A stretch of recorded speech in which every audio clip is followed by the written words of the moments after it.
Suka minum kopi ini. Bila dah minum, tengok manis, berlemak, goreng, sudah tak berapa suka.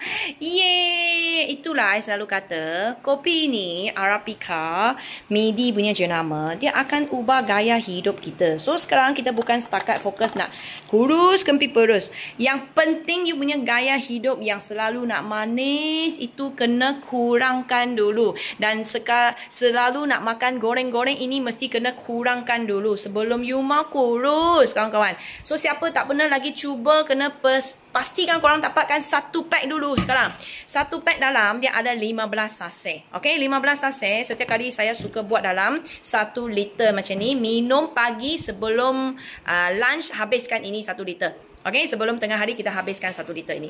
Dia bukan manis-manis punya. Ini adalah pahit-pahit manja. Tapi apa kita korang, dia punya bau kopi, aftertaste, dia punya rasa pahit-pahit manja itu memang sedap luar biasa.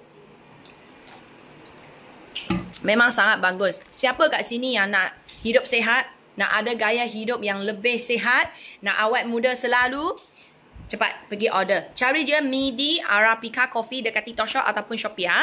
Dapatkan satu, cuba dulu. Nanti kalau ada offer biar time, korang borong banyak-banyak. Jangan pening kepala, jangan sakit kepala. Ini semua ada halal dengan cok KKM. Semua selamat, sihat dan baik.